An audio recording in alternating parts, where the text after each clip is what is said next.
Desa Rancasi, Kecamatan Patok Besi, Kabupaten Subang. Saya mau ke dalam nih, mau ketemu sama Pak Lurahnya, itu Pak Haji Tajudin. Kayak gimana wawancara saya sama beliau? Yuk ikuti perjalanan saya.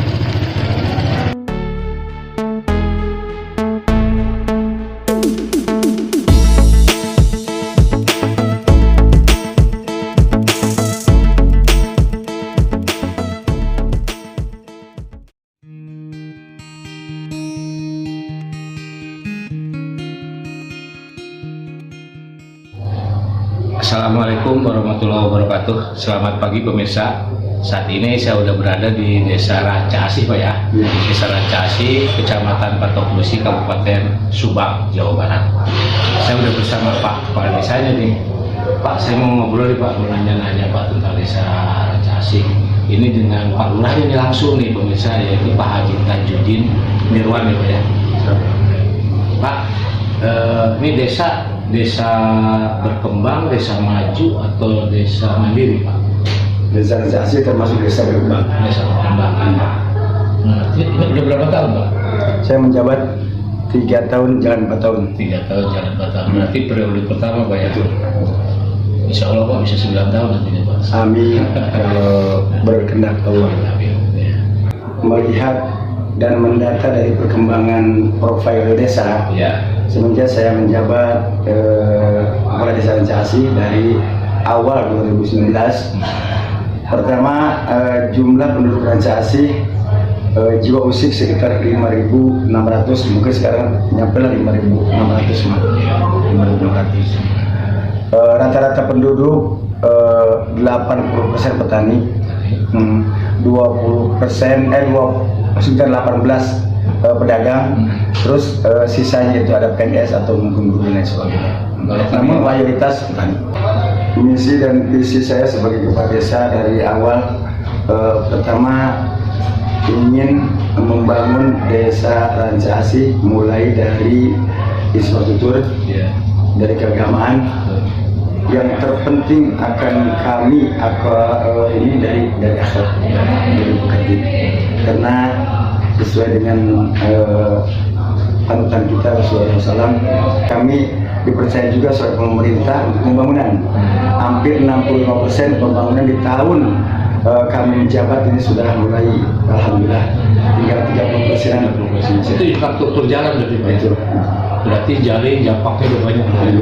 Berarti sisanya 30%, Pak ya? Itu pun karena memang terpotong dengan 2 tahun COVID. Oh, kalau saya ada COVID mungkin tinggal lah udah beres ya? 20% lagi atau 10. Kalau beres mungkin perlu.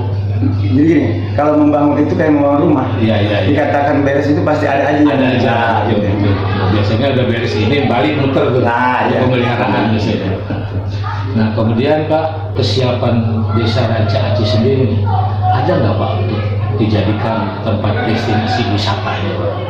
Tentu banget, Rancasi ini memang kebetulan, dan saya sendiri merasa gini, bahwa saya sebagai wirausaha awal dasarnya, ingin menciptakan desa ini menjadi desa yang maju, walaupun sekarang masih berkembang.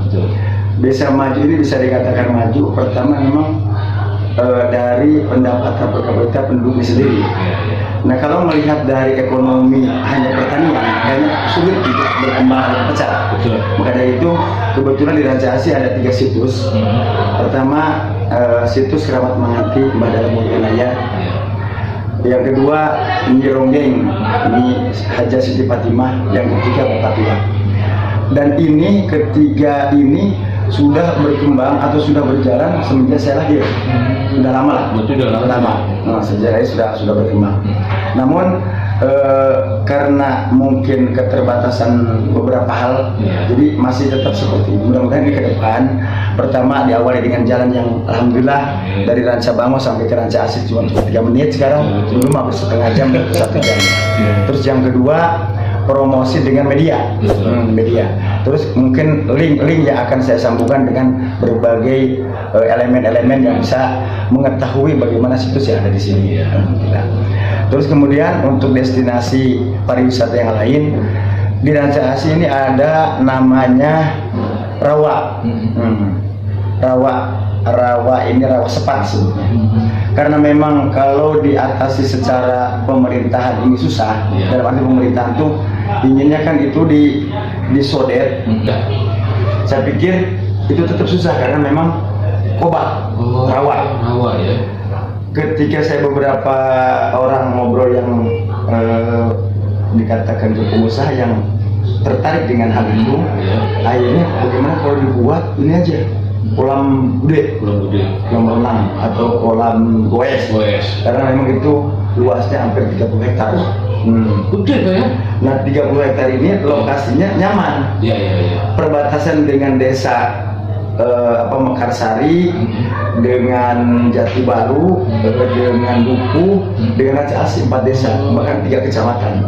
Kalau seandainya itu bisa berkembang bagus atau tempat wisata itu bagus, jadi dari Pagaden dekat, dari Pamanukan Ciasem dekat, dari Patok Besi atau Pulau itu dekat. Jadi memang itu bisa datang dari berbagai penjuru. Jalurnya itu. Nah, mudah-mudahan ini ada pihak pemerintah, baik mungkin dinas terkait yang bisa mengelola atau menata. Kemarin juga sudah ngobrol juga dengan Dewan, akan disambungkan, mudah-mudahan ini bisa terrealisasi. Karena memang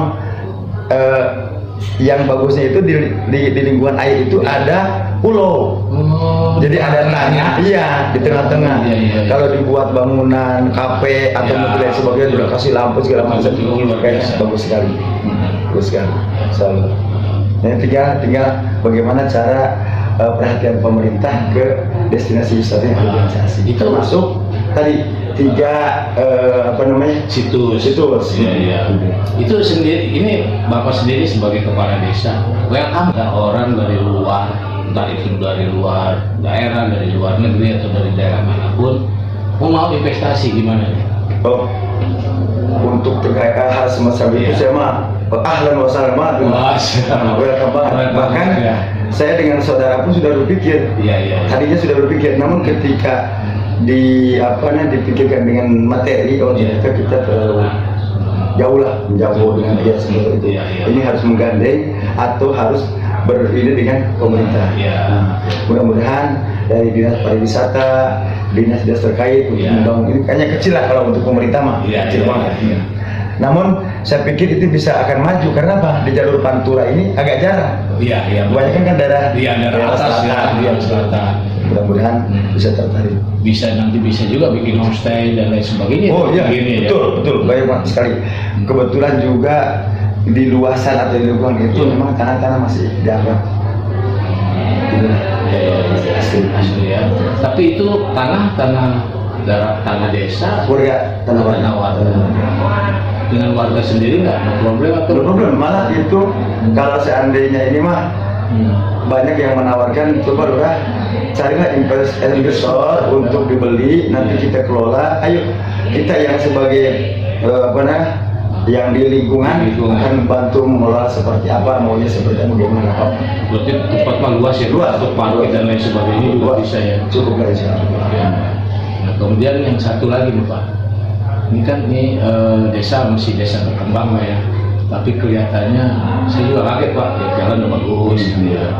Nggak ada lagi jalan yang becek-becek yang selama ini identik Pak. Kalau kemarin ini mungkin 3-4 tahun ke belakang ngedengar Subang itu pasti deh, betul gitu ya. Kalau sekarang ternyata untuk air bersih sendiri gimana nih Pak untuk warga air bersih? Untuk desa Raja Asih hampir semua dusun semua bagus. Bahkan saya punya ini katakanlah penampungan air untuk warga, itu untuk stok, untuk jaga-jaga. Ketika nanti masyarakat mendapatkan air yang mungkin agak bau atau bau besi atau bau kocok atau apa, sudah siap-siap kami berikan. Namun selama ini masyarakat belum komplain belum komplain. Karena semuanya nyaman. Terus ketika ngambil air pun di bor masih dalam posisi yang rendah. Alhamdulillah.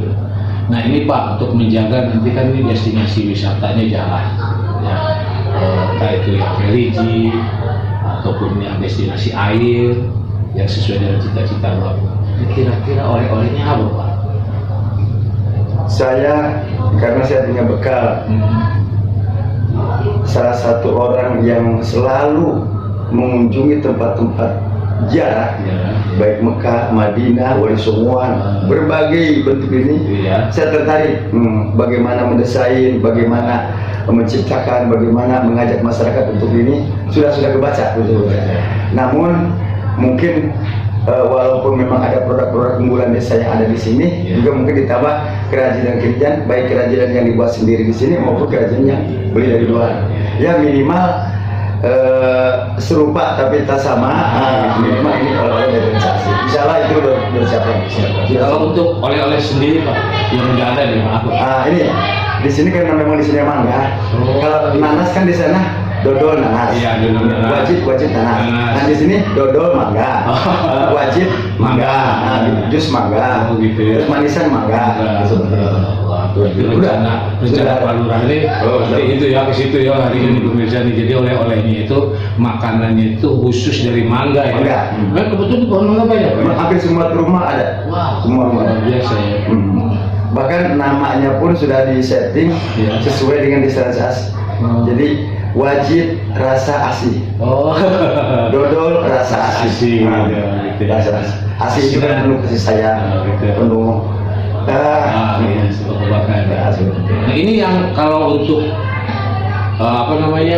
jalur yang enak Pak untuk menuju ke Ranca Asih itu jalan dari mana Pak? Atau jalan yang dari Sukamandi itu yang lebih enak apa? Betul. Untuk sementara ini karena memang Ciasem Panjarinya belum bagus jalannya, jadi kalau untuk menunjukkan jalan atau peta ini dari Sukamandi arah ke Kodari, nanti Ranca Bangun nanti belok masuk Balai. Tidak ada pelangnya ya Pak ya? Tidak ada. Memang desa.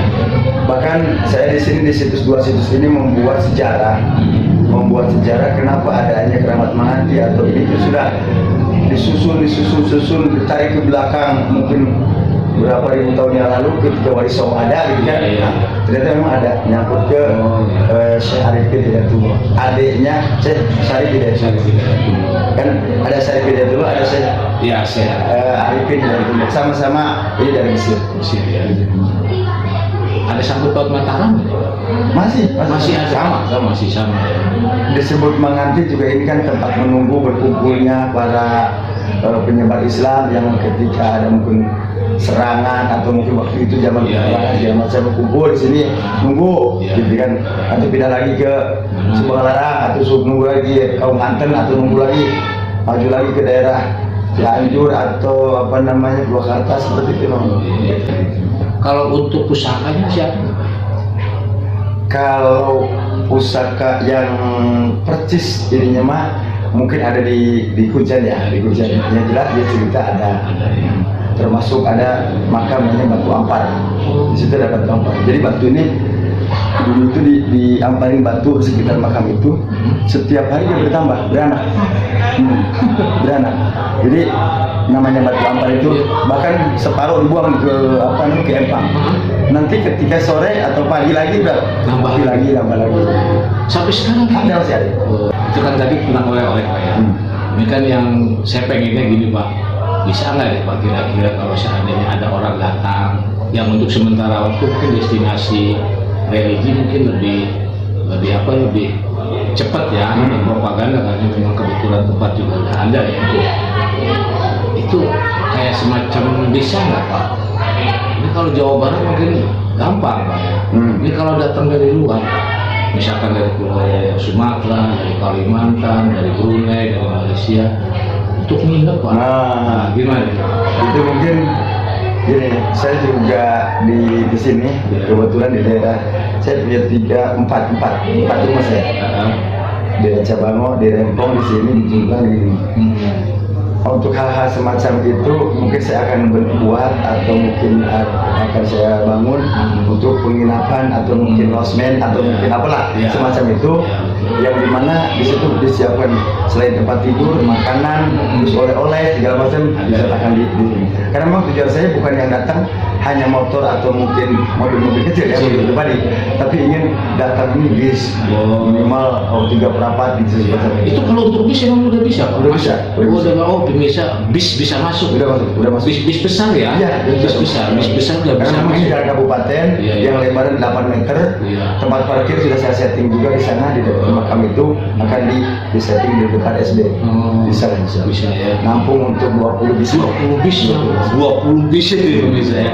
Berarti cukup banyak nih investor dari luar daerah yang pengen nanti untuk mau berinvestasi di desa Ranca Asih ini langsung bisa datang ke desa Pak ya, bisa ketemu langsung dengan Pak Lurahnya ya. Ya itu aja, saya mau jalan-jalan nih sama Pak Lurah nih, mau pengen lihat lokasi-lokasinya. Itu aja. Assalamualaikum warahmatullahi wabarakatuh.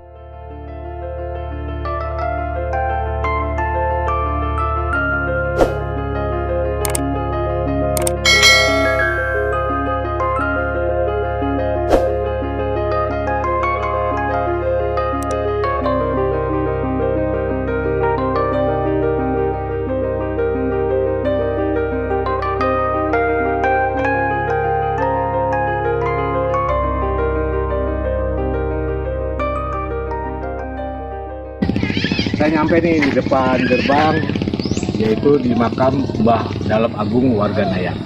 Kayak gimana wawancara saya sama kuncennya di dalam? Yuk ikuti perjalanan saya.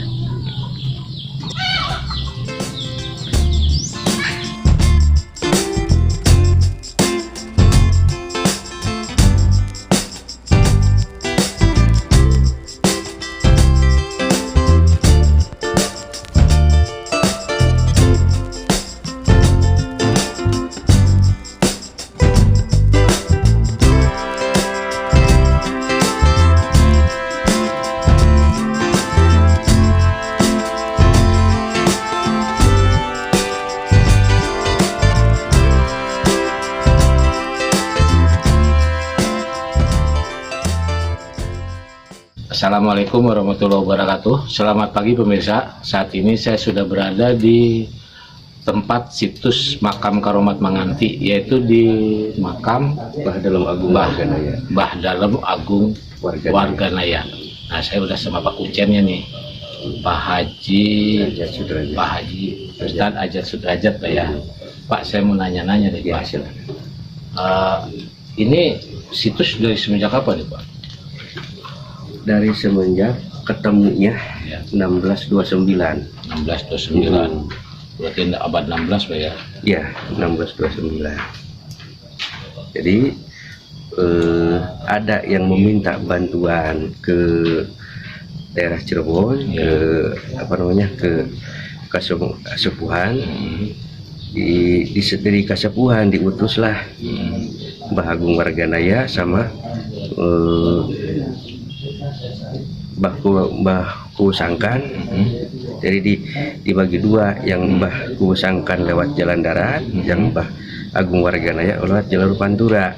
Jadi masing-masing membawa anak buah sebanyak 19 orang kalau nggak salah. 19 orang. Ya, melewati jalur Pantura menggunakan rakit gitu. Dengan keajaiban karomah beliau, rakit itu nggak tenggelam. Iya. Setelah dari menuju Jayakarta, di situ kalau nggak salah di pinggir pantai yang sekarang disebut Pamanukan, beliau ke sorean. Jadi istilahnya mau ke pinggir takut kemalaman, jadi insya Allah dia gelar sejadah di tengah laut, sholatnya di waktu asar gitu. Sampai di situ sampai sekarang gitu ya, sampai sekarang tempat itu sampai disebut Gagaramenyan. Itu daerah mana tuh Pak? Daerah Pamanukan. Dekat sama itu apa? Ya sekarang udah jadi pasar Pamanukan yang ada flyover. Sebelah mana tuh Pak? Jauh lagi ke dalam. Yang apa itu Pondok Bali apa? Itu bukan? Itu Pondok Bali masih situs di sini juga. Oh, itu sama peninggalan ya? Oh, gitu, sama ya. itu ya situs. Itu waktu beliau sandar, waktu beliau sandar menyebarkan agama Islam di situ. Dulu kan istilahnya agamanya Siwa Buddha. Iya betul. Menyebarkan agama Islam di situ. pas waktu sholat maghrib pinggir pantai dulu kan pinggir istilahnya airnya asin. Iya. Dia masukin tongkat ke tanah, dicabin tongkat, pas dicabut ada keluar air itu, air tawar. Sampai sekarang sumur itu tepat sekarang berada di 1 kilo di tengah laut. 1 kilo tengah laut. Iya. Sampai sekarang masih tawar, Pak. Masih tawar. Iya, masih tawar. Kalau nggak salah diameter 60 cm. 60 cm. Berarti itu kalau dari pantai Pondok Bali berarti ya dekatnya ya. Iya. Dulu mah istilahnya ada dikasih ciri pohon kedongdong. Oh, dulu laut ya. Sekarang udah tumbang ya. Nah, itu Pak waktu beliau itu berangkat berarti dari Cirebon ya? Iya. Berangkat itu kan tujuannya Jayakarta ke Jayakarta Batavia berarti ya. Itu bawa Sunda Kelapa, membawa 19 orang nih. Tujuannya apa sih Pak? Membantu penyiaran Jayakarta yang disekap oleh POC. Oh, jadi tujuannya untuk perang berarti ya? Perang, untuk membantu. Yang istilahnya kebetulan yang Jakarta kurang prajurit. Iya, minta bantuan ke Cirebon. Diutuslah 2. Iya. Itu yang satu Mbah Kusangkan, yang satu Mbah Agung Warganaya. Jadi setiap orang ini membawa 19 prajurit. Jadi setelah itu di pantai pesisir Pamanukan gitu ya, istilahnya sampai nyebarin agama Islam, banyak juga para prajuritnya yang nikah di situ. Oh iya.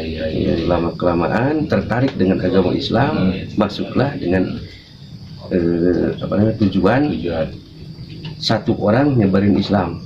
Gitu. Jadi setiap orang satu orang yang nyebarin itu. Nah itu tuh tujuan awal mereka berangkat ke sana jadi nggak tuh Pak? Enggak. Oh enggak ya? Enggak, soalnya kan ada surat perintah dari Mbah yang sepuhnya. Jangan dulu diteruskan ke Jayakarta, soalnya nggak kuat. Ya. Itu pakai bedil, ini pakai keris. Itu. Istilahnya walaupun karomah ada dari persenjataan memang kurang gitu. Istilahnya nyebarin agama Islam dari pinggir sambil istilahnya gitu berjalan menuju barat sambil nyebarkan. Oh gitu. Sampai di sini di Pamanuka di Ciasem. Dulu belum ada nama. Ciasem tuh belum ada. Itu ceritanya gimana Ciasemnya sendiri itu Pak? Itu misalnya sama juga nyambung Pak. Oh iya. Sama juga nyambung dari Pamanukan ke Ciasem. Dulu kan bersatu. Betul. Setelah istilahnya kan berhubung perbekalan menipis gitu ya. Dia istilahnya belok ke sungai dari laut belok ke sungai ke dalam masuk ke daerah hutan belantara yang di situ.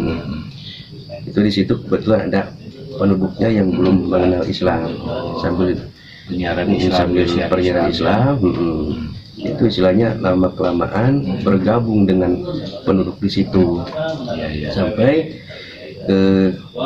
para prajuritnya gitu ya, para prajuritnya kekurangan bahan makanan, beliau ada senjata karomahnya gitu ya, punya bokor emas, terus mustika asem, sama layang domas.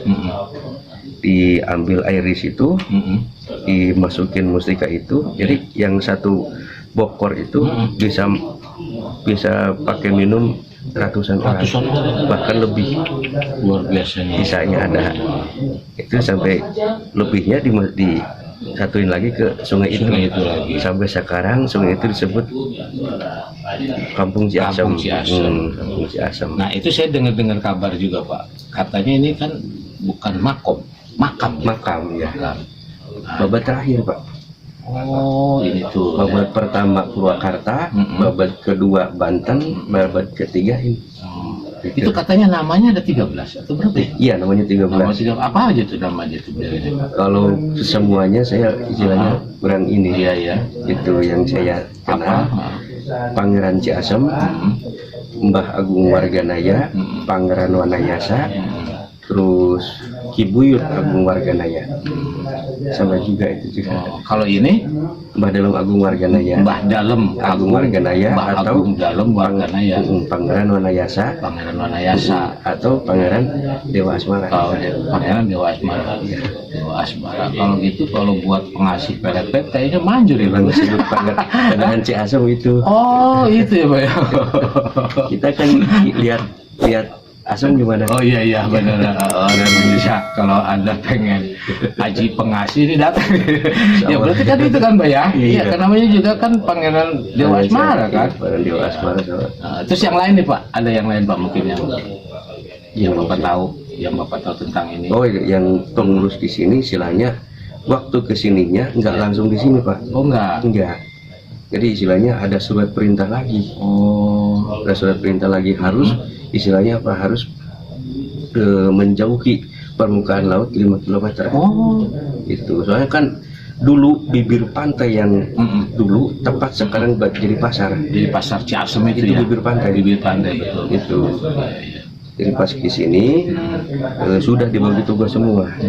Harus kemana itu sampai ke perbatasan Cibaduyut Bandung Pak ya. ya. Nah terus saya dengar kabar juga, ternyata Bapak ini kan biasanya rata-rata kuncen itu biasanya masih ada turunan. Bapak turunan ke berapa nih Pak dari Pak? Insya Allah kalau nggak salah ada Ketujuh ya. Berarti ini keturunan ketujuh nih ya Pak Haji ini ya. Iya. Nah terus nih Pak, ke depan nih Pak, apa sih Pak keinginan Bapak? Mungkin ada unek-unek, ada curahan hati yang pengen dilontarkan. Siapa tahu nanti mungkin dengan unek-unek pemikiran Bapak seperti ini, ada orang di luar sana setelah melihat gambar kita, hasil laporan kita ini, nanti ada yang mau ke sini terbuka hatinya untuk datang ke sini dengan investasi dengan segala macam. Gimana nih Pak? Ya untuk yang mau ke sini atau untuk yang mau berjarah ke sini silahkan. Itu kalau semuanya ada niat yang belum disampaikan, ada niat yang istilahnya belum terbuka dengan sendirinya, silahkan ke sini dengan izin Allah, dengan izin yang Maha Kuasa. Mudah-mudahan permasalahan kita semua dibuka. Itu yang ke satu. Yang keduanya, kalau semuanya ada kita yang investasi di sini silahkan. Cuman itu sebatas sebatas membantu. Iya. Silahkan. Gitu. Insya Allah Pak. Nanti saya itu Pak ya. Kebetulan saya juga punya beberapa promosi dari perusahaan. Siapa tahu nanti mau. Yang penting sama gini aja. Bapak kalau ada investor dari luar, welcome nggak? Menerima nggak gitu yang penting. Kalau memang kata Bapak, ayo kita bareng-bareng, ya insya Allah nanti kita bantuin. Kita juga pengen lihat situs peninggalan cagar budaya kita ini jangan sampai hilang. Iya. Yang lain mungkin Pak masih ada Pak. Kalau yang lain kayaknya sama aja ya. Iya. Oke pemirsa, itu aja wawancara singkat saya dengan Pak Haji Ajat Sudrajat. Assalamualaikum warahmatullahi wabarakatuh.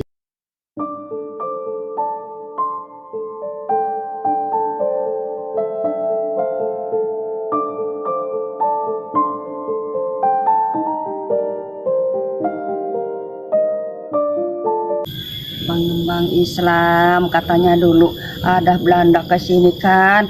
Kalau Nyai Ronggeng itu supaya aman, bagaimana tuh di igelan, di goyangan gitu kan. Orang lelaki mah kalau cari lihat cewek kelepek-kelepek gitu ya.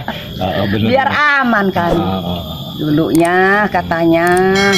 Tapi kan nggak tahu persisnya pada ini mah masih orang Besdio kan. Ya, kita mah nggak tahu ya. Jadi Bang Cenahnya. Ya tapi kan itu sejarah Bu ya. Iya sejarah. Biar gimana pun juga memang ada masa lalunya gitu. Iya. Ya berarti ini Nyi Ronggeng itu Bu Siti Fatimah ini adalah orang prajurit yang khusus mancing tentara Belanda berarti ya. Terus ini kalau suka dipakai tawasul. Tawasulannya malam Jumat Kliwon. Hanya malam Jumat Kliwon. Satu Aja berarti 1 bulan sekali. 1 bulan.